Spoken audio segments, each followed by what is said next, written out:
Well, hello everyone. My name is Zachary O'Shea, and this is Box of Teeth. August is drawing to an end, as is the current monster thread that we're doing for Dungeons & Dragons 5th edition.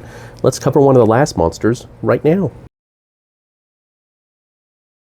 Okay, very quick plug, shameless as it is. Tomorrow, Psychopomps drops, which is book 2 in the Crimson Thread series. It's going to be out on Amazon Kindle and in paperback. Likewise, book 1, Greasepaint, is going to be available for free over the weekend on Amazon Kindle to celebrate that. You can go to www.zacharyoshea to check that out. All right, here at the end of August, we're talking about the Brood, which is a horror-themed race that you can use for your Dungeons & Dragons game, both for player characters and monsters that they have to fight. The Brood are a strange creature that at first seems a bit satyr-like. They do have horns that curl underneath their ears, and hooves and nails, but the horns, hooves, and nails are all black, shiny chitin, and their legs are actually perfectly straight, like a human or an elf's. They are covered in a dark downy fur, and they have a furrow that runs from the nape to the bottom of their spine that's filled with strange cilia. They are creatures that worship the Dark Mother, which is more or less Shub-Niggurath of Lovecraftian lore. They believe the Dark Mother was kidnapped and imprisoned at some point from between the spheres by the other pantheons who drew off her power to create the humanoid races: elves, dwarves, humans, halflings, pretty much everybody. But the Dark Mother did escape and birth her own 1,000 children, who are the progenitors of the Brood race, before she was destroyed. But she's only dead but dreaming, because the Brood still draw power off of her. They cover the gothic horror side of things, because they're dark and seductive and corrupting, but also the cosmic horror side, based on everything we just covered. And now we're going to talk about the Brood Composer. The Brood Composer probably wears the most clothing of any of its kind. That's really just a very thick harness that has a lot of pouches and sacks and other receptacles for strange musical instruments, spell components, and other odds and ends. They tend to lead choruses of Brood, whether that's choristers or tamers or even brutes. They're always the ones that are in charge most of the time anyway. They wear a simple sarong, again of bright colors, and they always have these strange large glasses that they wear with adjustable arms with various extra lenses they can put on them.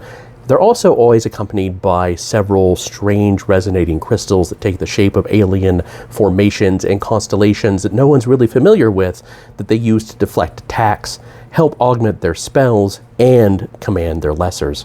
All right, let's go ahead and take a look at the Brood Composer's statistics for Dungeons & Dragons 5th edition. A Brood Composer is a challenge rating 8 medium humanoid of any alignment, though they are usually chaotic. They do have a high armor class and a decent number of hit points, some saving throw bonuses, some skills. They're resistant to psychic damage. They know common and deep speech. Like any other Brood, they have Anathema Bond, so they can use animal handling and animal friendship on aberrations and monstrosities with an intelligence score of 3 or less. They do have innate spellcasting of Shillelagh, animal friendship, and hex. They're also spellcasters, specifically warlocks, with a plethora of spells. They are 12th level spellcasters. And they also have harmonic defense, so as long as they are not silenced, they get to add their charisma modifier to their armor class. Attack-wise, it's pretty simple. Like the rest of the Brood, they use a club that they can cast Shillelagh on, and they do have multi-attack, so they can make 2 attacks. That isn't really how they hit things. They're mostly spellcasters. They also have a reaction of accordance, so when another Brood casts a spell within 30 feet of the Brood Composer, the Composer may use its reaction to grant that creature 2d6 plus the spell slot used in temporary hit points. This reaction, again, does not function if the Brood Composer is silenced, because everything they do is via song. Just one more way that they synchronize with another, because remember, every Brood can cast some spells. At a challenge rating 8, Brood Composers are really meant to be kind of mid-bosses for a long-term campaign or series of adventures that are based around the Brood. They're usually in command of Brood groups, so there are a few above them that we still need to cover. I'd love to hear how you would use them in your own campaign, along with the rest of the Brood, because they synergize together, in the comments down below. As always, you can find them and hundreds of other creatures all perfectly free at boxofteeth.blogspot.com.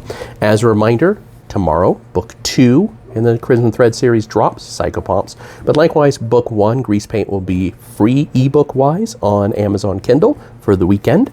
So go check that out. That's at www.zacharyoshea.com as well. Thank you for your time and your attention, and have a great rest of the day.